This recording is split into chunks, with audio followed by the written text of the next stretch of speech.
Can you see my screen?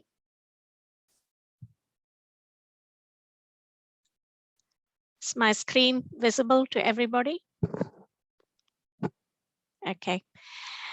So in this conference, in particular, where the discussion is all going to be on what the emerging trends are, what sort of growth and opportunities and future there is in the food processing sector. It was amazing to listen to the Vice Chancellor, Dr. Sukumar, earlier, who actually painted the picture for me, being away from India for so many years, as to what the landscape is, in particular with the food processing sector in India.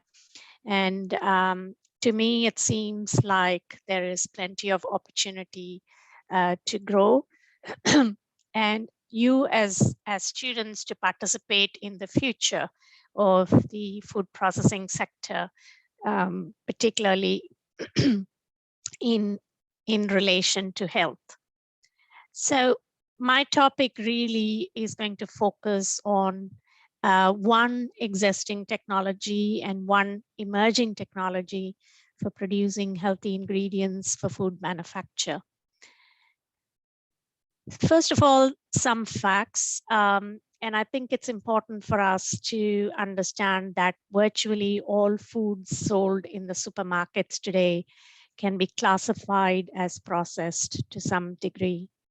So I guess what falls on us is to try and distinguish between the degrees of processing of different commodities.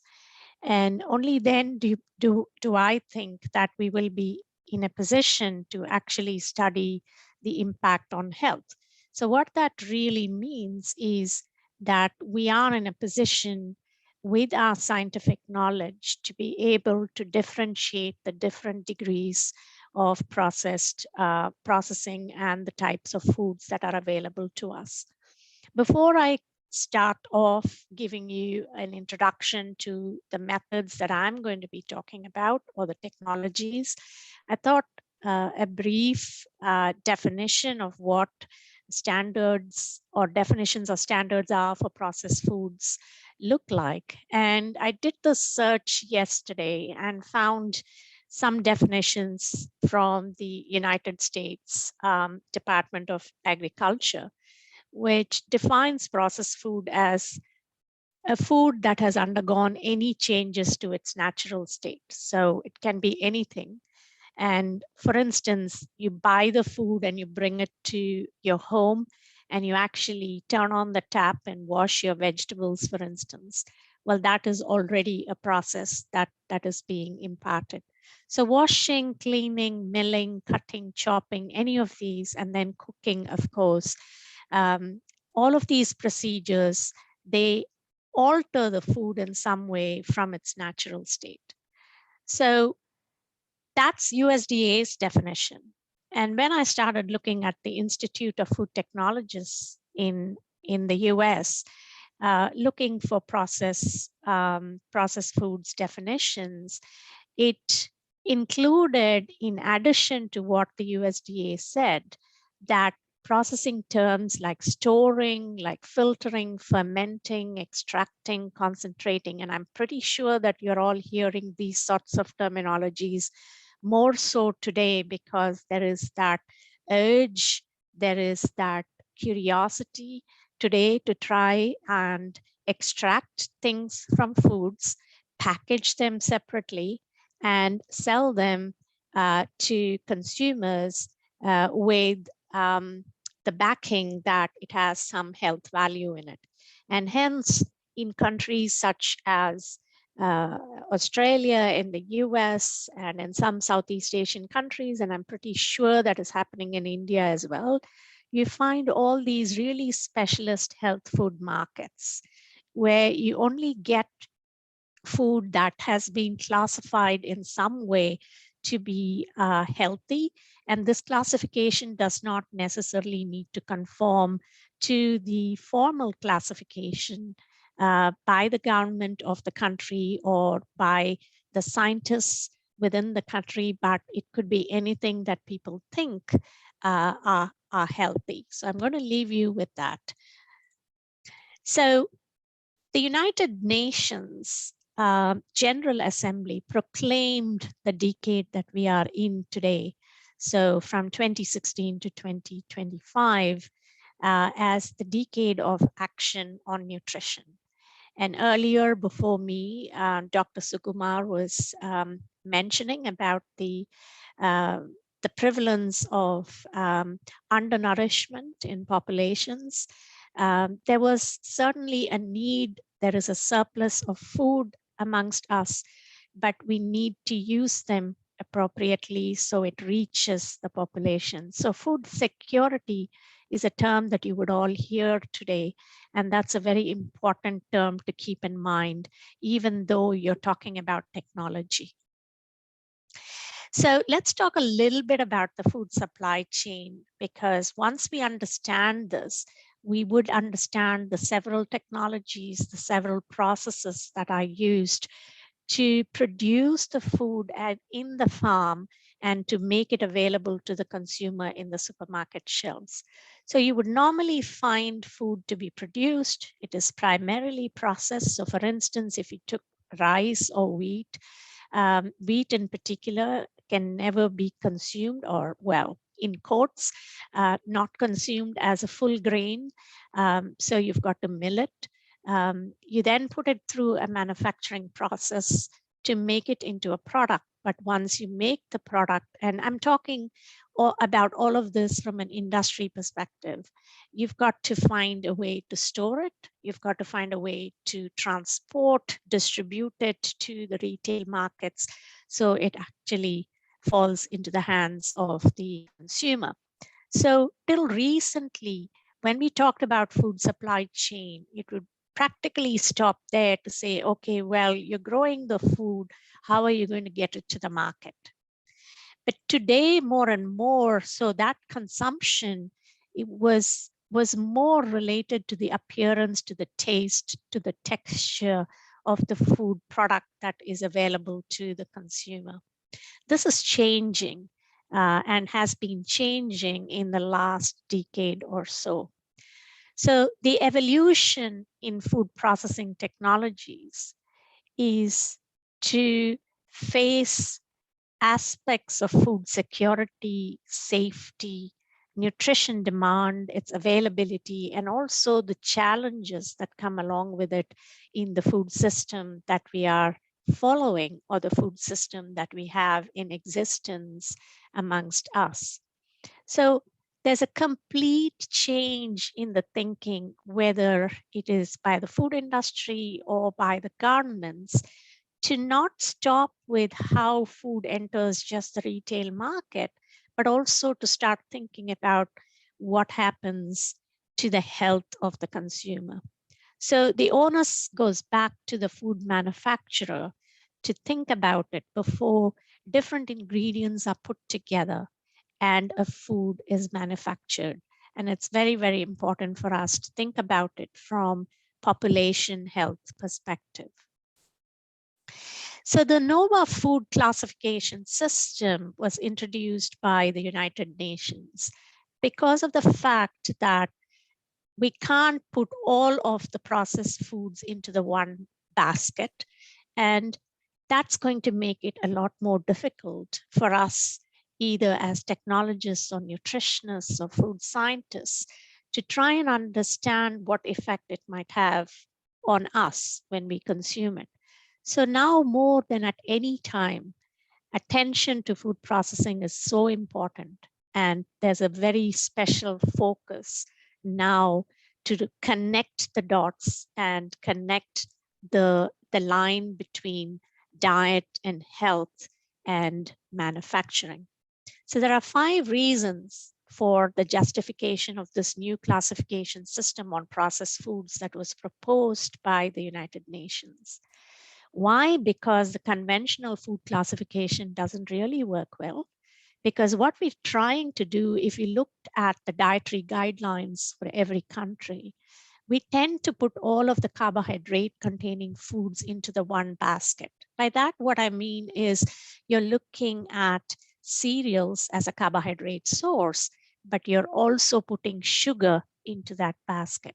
And we know that there is so much contradiction between the carbohydrates coming from a more complex cereal versus added carbohydrates such as sugar. The second reason is that we are seeing more and more evidence between food processing and the effects of health on health. One example is the trans fat story of how fats are converted during processing and they can have an impact on health. So that's one example there where we think very strongly about how fats get converted during the processing procedure.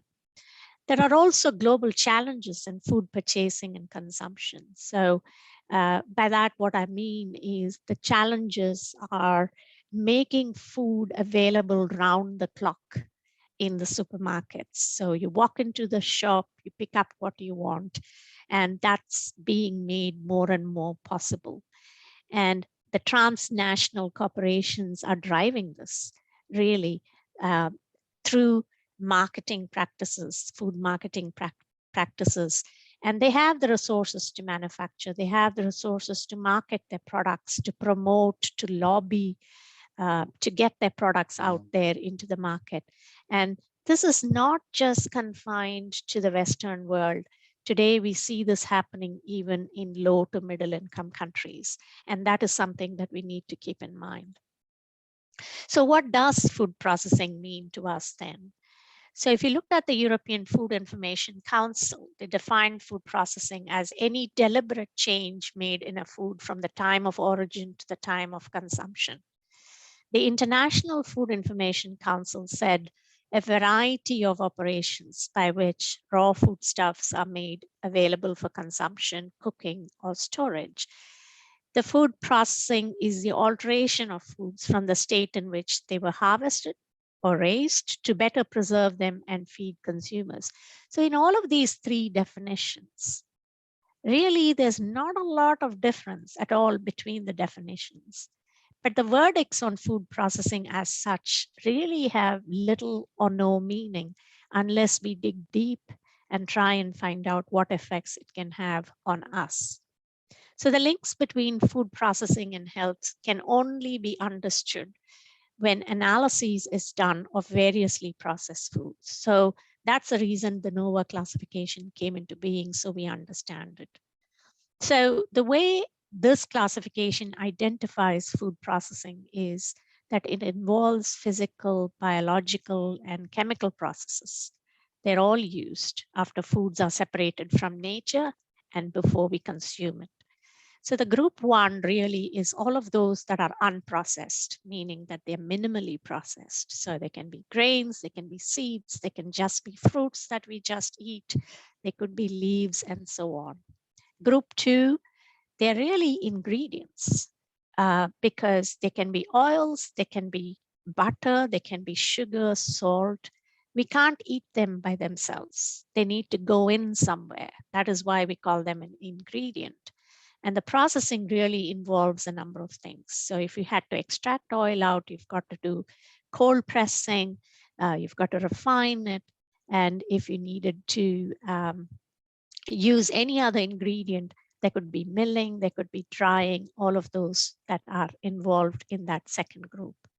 The third group, of course, says that bottled vegetables, canned fish, fruits and syrup. So this gives us an idea that we are now moving into that stage where we've got a surplus of food, we need to store it and we need to preserve it in some way. But again, we need to understand that this group three is dependent upon group one and group two because we need those ingredients, we need those primarily processed foods as well. And finally, there is something called ultra processed foods. And this is really the one that is actually having the negative impact on health, such as soft drinks, sweet and savory packaged snacks, even reconstituted meat products, maybe even frozen dishes. These are not modified foods, but they are formulated in some way, and they're derived from foods and additives with little, if any, intact group 1 food. So you really don't see the structure that you see in the group 1 foods. So let's now switch a little bit and think about, well, what do we mean by processing? What is technology? What are these two terms really? So when you think about processing, as we already described it, it's a series of mechanical or chemical operations in order to change or preserve it. So one example I thought I could throw in here is the salmon is quickly processed after harvest to preserve the flavor. So it's a preservation technique. You want it to be as close to the natural state, and so you want to store it. Whereas technology really does not refer too much to the process itself, but what are the aids or the systems or the methods and the devices which really are a product of scientific knowledge, and they are used for practical purposes.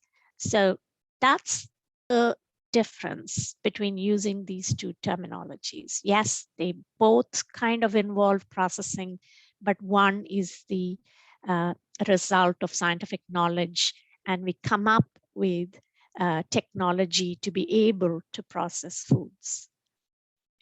So what are the different types of food processing? Really, the list is not exhaustive, but these are some examples here.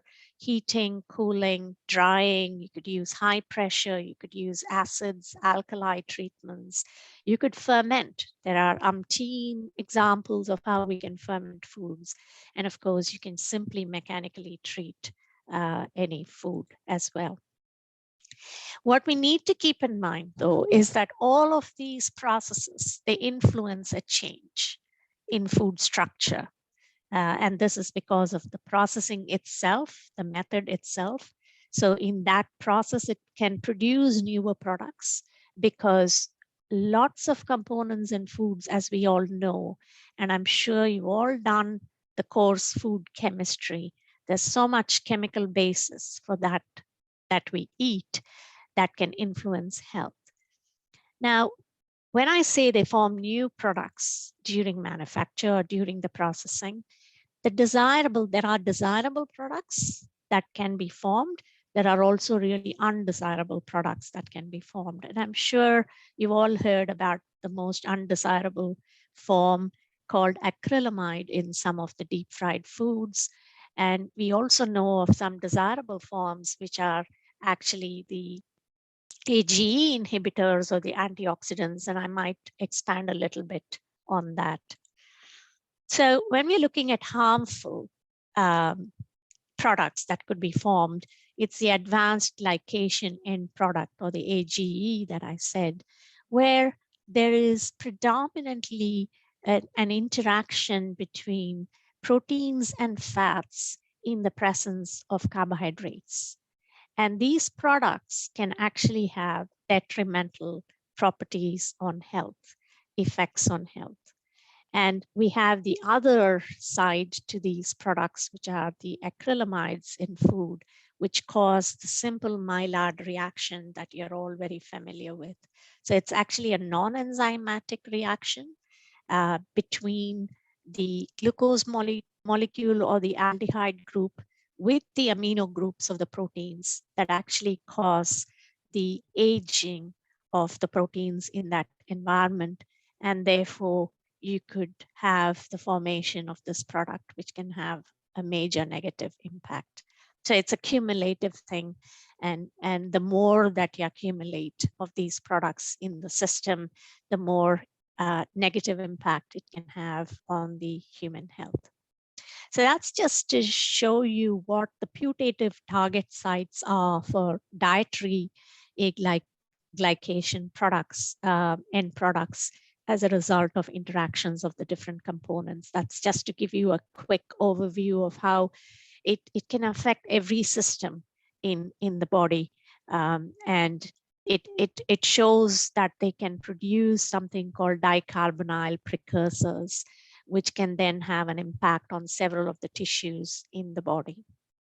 So the beneficial products are if we are able in some way to process foods, use technologies that can assist us to produce beneficial products like the AGE inhibitors, for instance. So if you had the formation of these products, or if you can actually prevent the formation of these products in the foods, that would be really, really fantastic. And that's what we mean by these inhibitory substances. So if you looked at how these AGE compounds are formed, they, as I said, with proteins, with lipids, they can form these AGEs. However, if you see all these blue colored bubbles here, those are the inhibitors that can actually prevent some of these AGE compounds from being formed. So you can have antioxidants in the environment, you can have chelators in the environment, you can have carbonyl traps, or you just simply have excess physical activity to try and downgrade these products in the muscle so that they don't have an impact, and also try and have a very low AGE diet. Now, this is only when we know what processes actually cause these products to be formed would we actually be able to do anything about it. Now, somebody has raised a hand.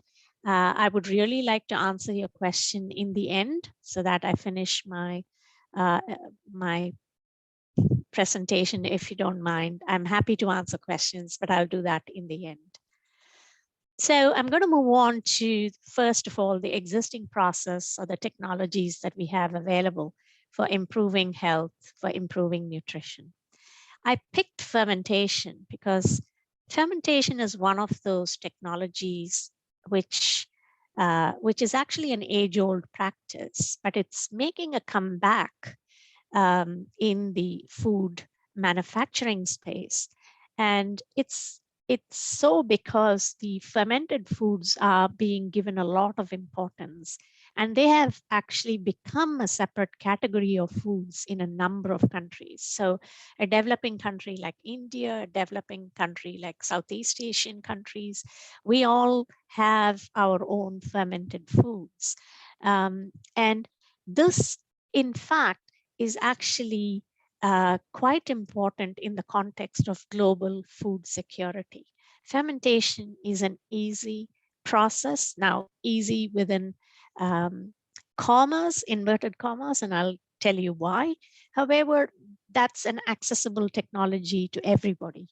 And it's experiencing a resurgence in recent times, this particular technology. And the food industry, in fact, is really paying a lot of attention. It's introducing a lot of these traditional novel fermented products into the market as well. But why is this? Because healthy foods, wholesome foods, the growing interest in such foods, and the consumer's perception that fermentation is a natural process. So everything that is natural seems to be attractive to the consumer. So there's an increasing recognition by the food industry that fermentation, particularly microbial metabolites that are formed, they actually are the main contributors to the sensory attributes. They are the actual contributors to changing the physical structure of the food as well as providing the nutritional attributes. And it's unique because not every fermentation process with every food is the same. They all have very, very different acceptabilities in different countries. It's a very unique technological function. And it's now entering the mainstream, just like the yogurts and the sausages and the bread, which was the very, very first fermented food that was ever introduced. These are foods which are now mainstream.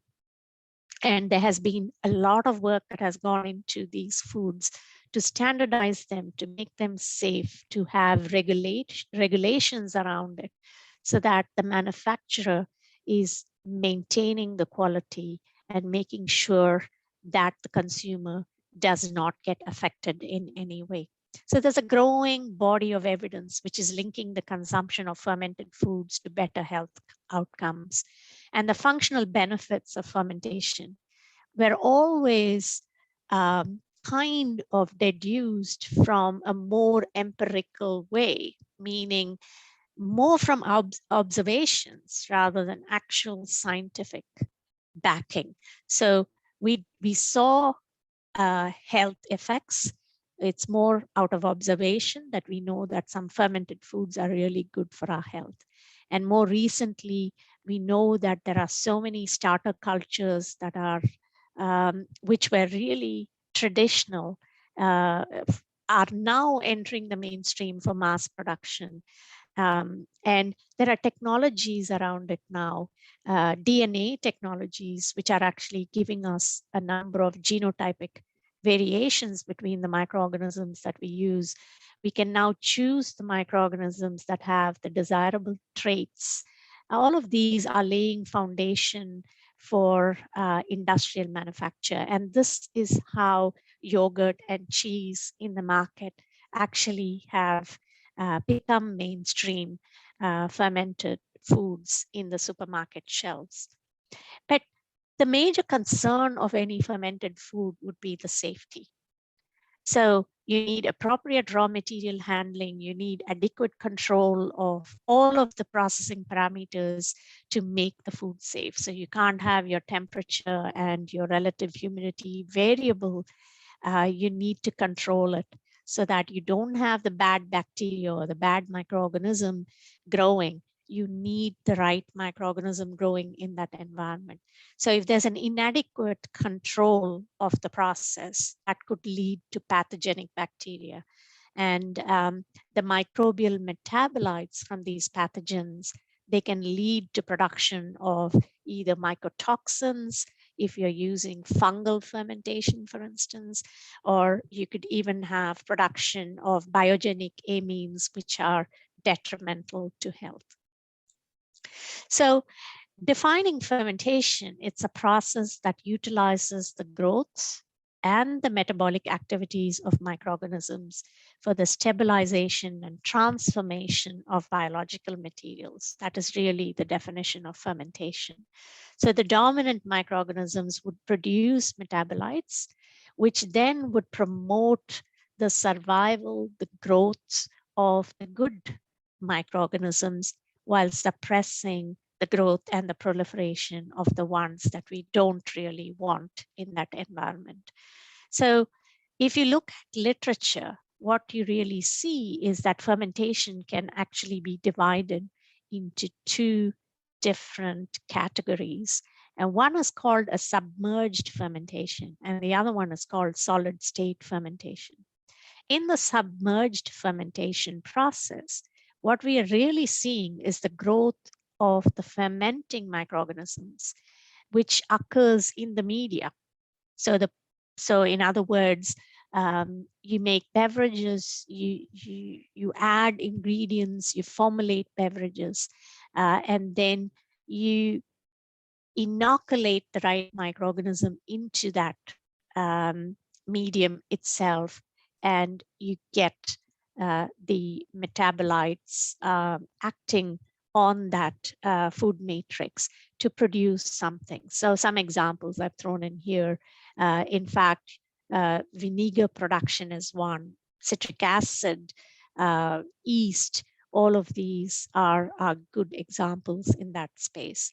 Now, solid state, on the other hand, is where the growth, the production of the food itself is on the surface of water insoluble substrate. So in other words, you think about solid foods like sauerkraut, pickles, or the typical kimchi in Korea, to miso, to tempeh, to sausages. And I'm really thinking very hard here what sort of solid fermentations that we are aware of. And very easily in India, you could say the solid state fermentations would be your idli, your dosa, and and many other fermented products that would come under that category. And I can think of many others like dokla in the north of India and in the west of India as well. So there are a number of these products where it's solid state fermentation. So you don't really see very much of water soluble substrate there. And that enables the solid state fermentation. So I'm going to classify the food fermentation processes here. The first one I'm going to talk a little bit about is bacterial. And in bacterial fermentation, you've got the very common lactic acid bacteria, which is used where lactic acid bacteria is often used where the substrate is predominantly carbohydrate based. And it's usually non-alcoholic fermentation and a whole lot of microorganisms, which are lactic acid bacteria that I have listed there. And the major metabolite that is produced in that environment is lactic acid, as you would have already guessed. So the most common would be dairy. So that comes, there comes the yogurt. It could be meat, it could be vegetable, anything that is cereal based as well, and non-alcoholic beverages. So I've thrown in some examples with pictures there. So your yogurt, your kefir is another one. Where there are combinations as well of bacteria and maybe even yeast sometimes. And there are a whole lot. You can see the familiar, those are there. And the other ones that I already talked about in terms of solid state fermentation. The second one is alkaline. So the bacterial one with lactic acid bacteria producing lactic acid obviously tells us that the environment is more acidic. But you can also have an alkaline fermentation. And in alkaline fermentations, you often see protein-rich substrates which are used and not necessarily carbohydrate-rich ones. You could use direct seeds and you could use, so for an example in that picture is natto, the Japanese natto that is used. And those are the microorganisms there that I've listed, which are all, again, bacillus, but there are a number of strains that you can actually use there. So these are all characterized by very high protein contents. That's the difference between the first and the second one. Because they have their own amino acid profile, depending upon the substrate. But more importantly, they kind of give a meat-like flavor, and they're often used as meat substitutes as well. So the ogri is a classic one in Africa, where it's just plain seed fermentation there. And because of protein being involved, you've got that meat-like flavor that comes through. The second important thing after bacteria is the yeast and the mold mediated fermentation. So typical organoleptic properties come from yeast. Basically, they metabolize sugar and they release carbon dioxide. They give rise to characteristic organoleptic profiles. And yeast, on the other hand, the fermentation is really spontaneous there of traditional vegetables and cereals and dairy products, and the bread would come into that picture as well. So the common species of yeast that I used, I've given you some examples there that that kind of identify with the food that it goes into. And yeast today have also found their place in manufacturing separate ingredients and nutraceutical compounds.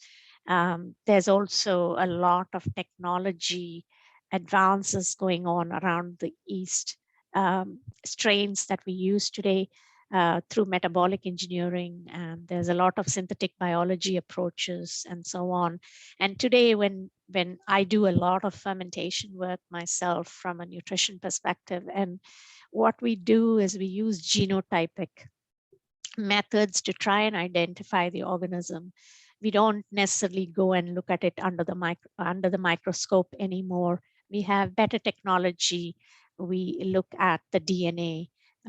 We extract the DNA and we actually look for the patterns to be able to identify the microorganisms. So effects can often be seen, as I said, based on the metabolites that are produced. So this is a quick kind of a graphic to show you how the metabolites are many, as you can see in this list, and I'm not going to read them, but it's more for you to think about them as what these metabolites would be based on what microorganisms we use in the environment.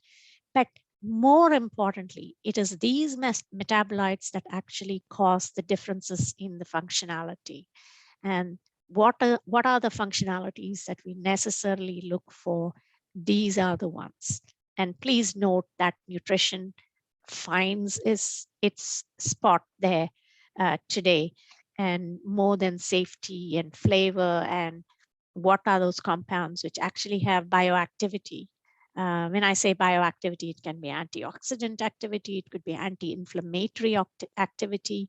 It can even have activity in the gut microbiome space, which is something that we hear a lot today. So these are all the products that can come out of fermentation. And note that the last one actually does very, very specifically think about nutrition. Mold fermentation, on the other hand, is completely different in that the specialty foods are usually the ones that involve mold. So cheeses, there are some soy-based products, soy sauce is one. They all have very characteristic flavors. So blue cheese is another one. The soft ripened cheeses, the camembert and brie, all of these are really, really very, very special cheeses in the market. And the common microorganism is Penicillium. You would find Aspergillus oryzae, as the name indicates. It's something that is used quite commonly in soy-based foods, and also some other molds like Rhizopus, which is very common in tempeh production. Now, fermentation effects on food quality and functionality. This is something that's very important, and sensory characteristics are influenced, as I said, depending upon the substrates, depending upon the microorganism and the metabolites that are produced. But technological quality is something that is focused on a lot, because once you put the ingredients together, you need to be quite confident about what product you get in the end. And that is the quality that I'm talking about. What is the quality of the product in the end? And there is, so for instance, example would be that you're looking for a particular rheological quality. You want something to turn out to be a solid food, or you want it to turn out as a semi-solid food, or you want it to be a liquid food. And you can manipulate the quality by choosing the right microorganisms. So fermentation by those microorganisms, which today can produce something called exopolysaccharides. So they actually secrete polysaccharide compounds into the environment. And in fact, that can actually improve the texture of the final product. So it's used in sourdough technology, where you use microorganisms that can actually produce the right texture, in other words. And these seem to be having a lot of applications today on gluten-free breads. So the gluten-free market is very, very popular today because of either self-diagnosed gluten enteropathy or really diagnosed celiac diseases today, where people have started avoiding gluten. And once you start avoiding gluten, your choice shrinks in the supermarket shelves. So that is now being focused a lot to try and see how to make gluten-free products. And gluten-free products, mind you, are very tough to make, to sit on the supermarket shelves. You can make them fresh at home, but start thinking about putting them on the supermarket shelves, it's a tough call because gluten is absent, and a lot of the cereal-based foods which are on the supermarket shelves do contain gluten. So that desirable viscoelastic structure in bread is something that is lost because you don't have gluten. And these exopolysaccharides are being used in that space to produce the right texture. So fermenting microorganisms can also now synthesize vitamins, as you all know, because our own gut microbiome produces vitamin B12, it produces vitamin K. All of these nutrients are really very, very essential. And the metabolism of the microorganisms in that fermenting environment can also break down, can hydrolyze some of the macronutrients and make them more digestible, make them more bioavailable. Um, and in that process, they also act on phytochemicals in the foods, which don't directly have a nutritional purpose, but they do have an impact on health properties. And the most effective technologies today are for degrading any toxins that might be formed in this process. There's also hypoallergenic foods which are produced, and there's also the idea of using fermentation to reduce anti-nutrients, to reduce those inhibitors in foods that would affect enzymes, affect the efficacy of enzymes in the human system. So lots and lots of work going on today on microbial synthesis of proteins, of peptides, of amino acids, even, and lactic acid bacteria, even propionic bacteria are now used to synthesize some very essential nutrients like folate, B12, riboflavin, vitamin K2, and all of these also sometimes probiotic bacteria also are capable of synthesizing some of these nutrients. So they are very, very widely used.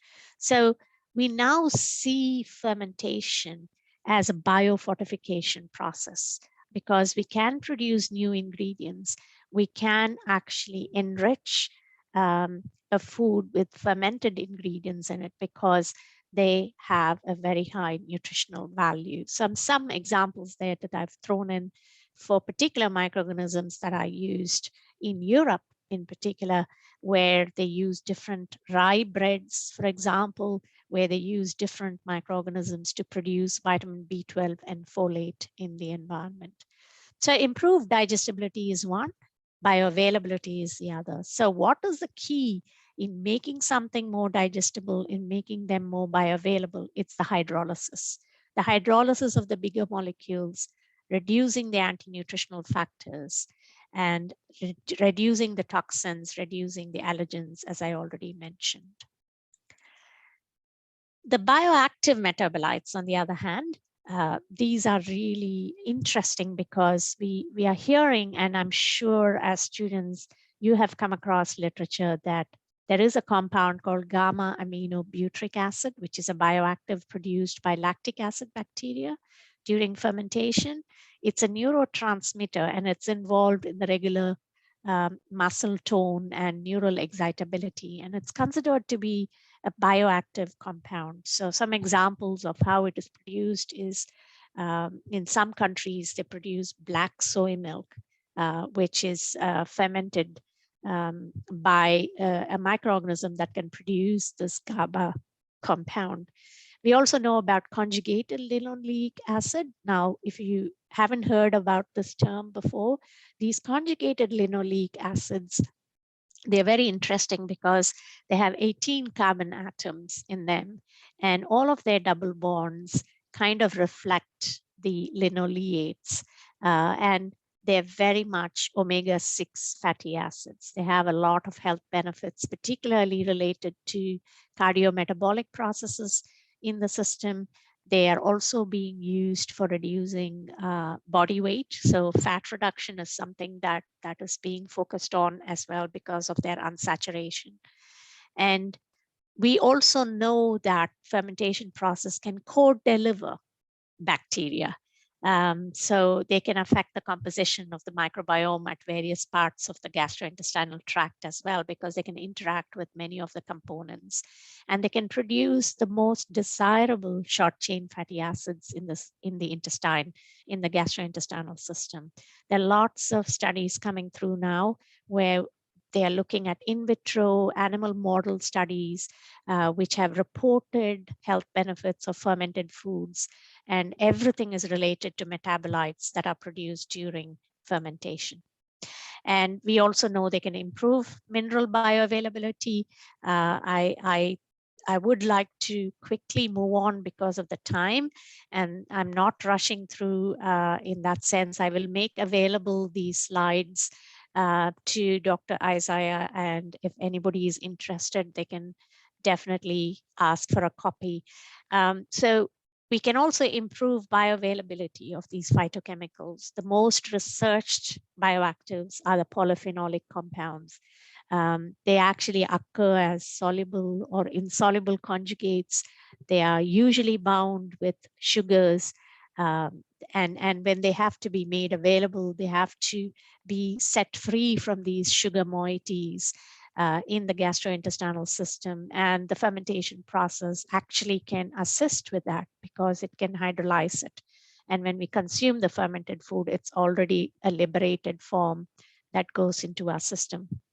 So they can further release enzymes as well, glycosidases, esterases, all of these enzymes that can be released by these microorganisms. We have access to them because of the fermentation process itself. So degradation products with potentially higher antioxidant capacity and bioavailability can be released. So I'd like to conclude this fermentation process with trying to give you an overview very quickly and saying what the future prospects are for this. So we know now very clearly that fermentation is a process that can potentially develop really new ingredients under controlled conditions. Not only under controlled conditions, but you can consistently produce the same quality ingredients through fermentation. But there are challenges, as I already alluded to early on, that the challenge is in making products, fermented products, acceptable in many parts of the world. So that's really one of the challenges, and ensuring safety definitely is another challenge.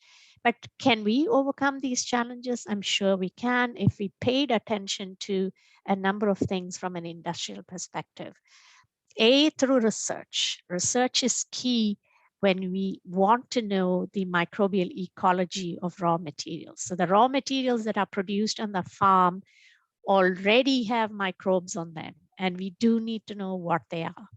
You can establish through research the interactions between microorganisms for control and for improvement of those number of attributes that we talked about that we expect in the final product. And you can elucidate the nutrient composition, including the metabolites that are secreted by these microorganisms. You can establish pro and prebiotic potential of the final product.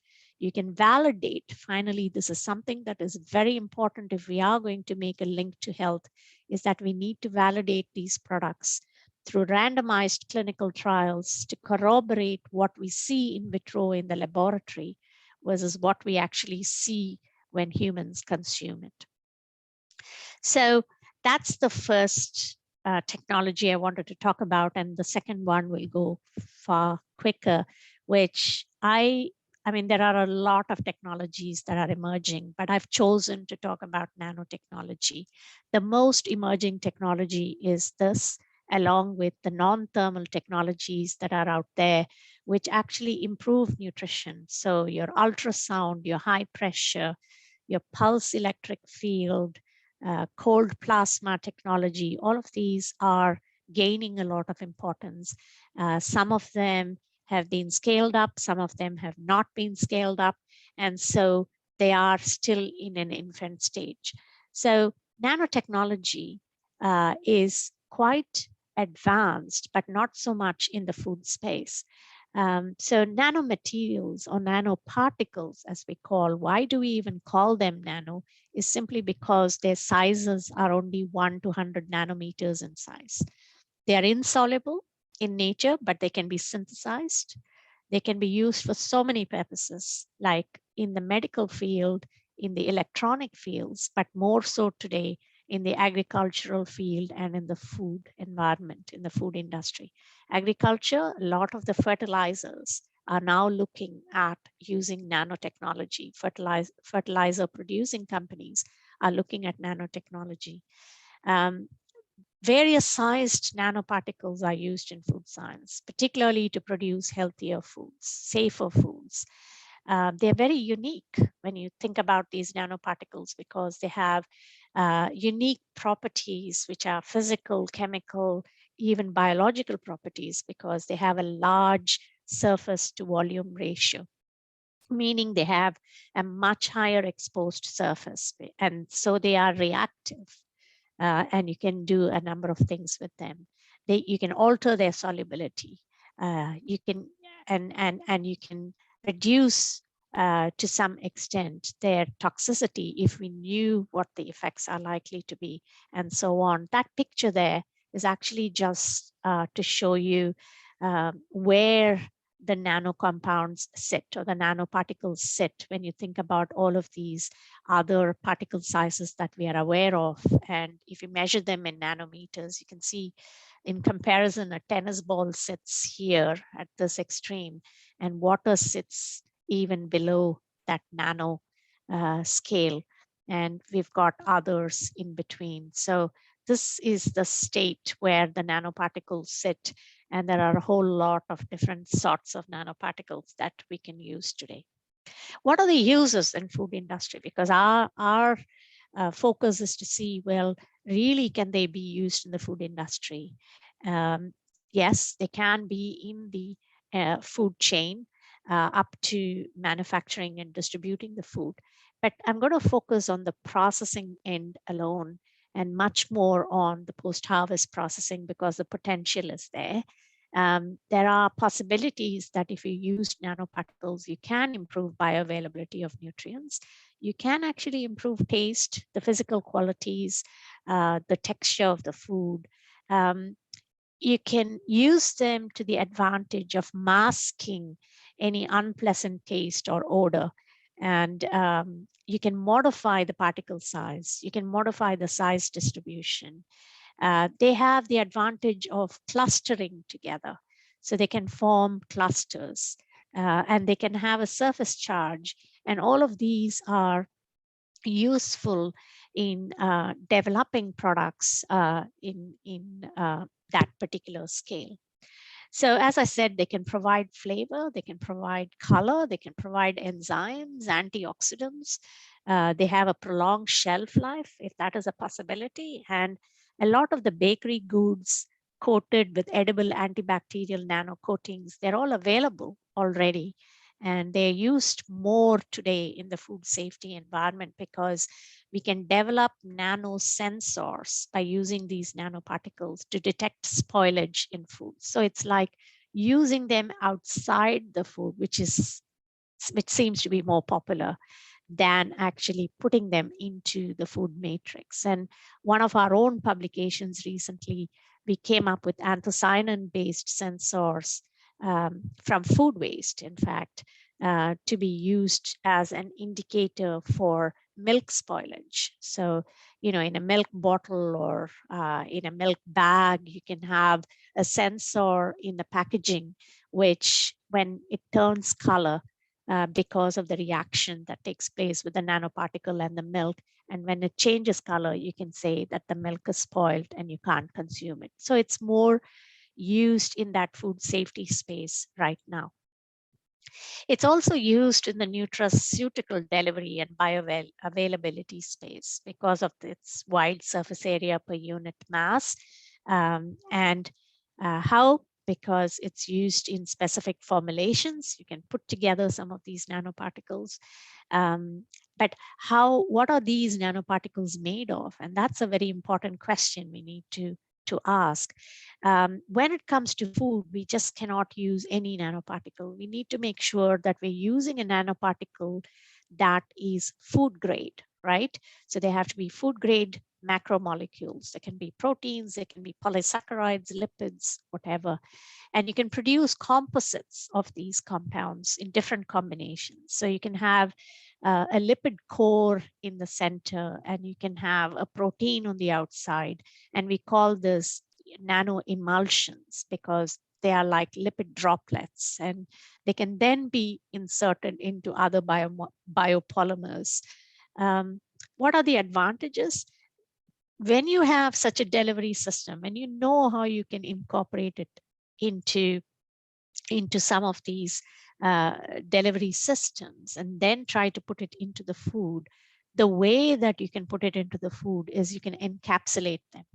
So encapsulation is something that is being looked at in a very, very big scale today, because all of these bioactives, the polyphenolic compounds that I talked about, they are not stable compounds. So when you measure them in foods, by the time you digest and by the time it's absorbed, either they're completely lost or very little goes across the intestinal cells into the tissues. So they're very unstable compounds. So, and the major issue with these compounds is how they react in the gastrointestinal environment. So as you all know, our stomach is acidic, but our intestines are alkaline.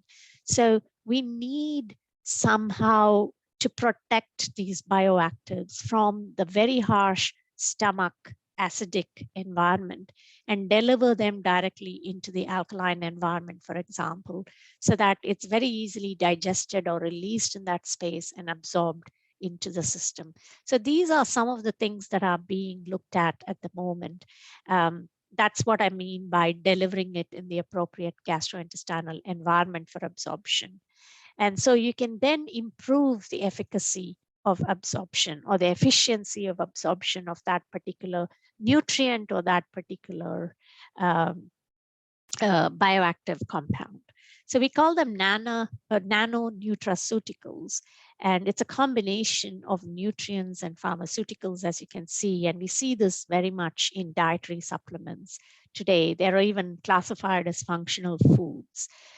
Do we know of any methods that are available to deliver these nano or nutraceuticals in this way?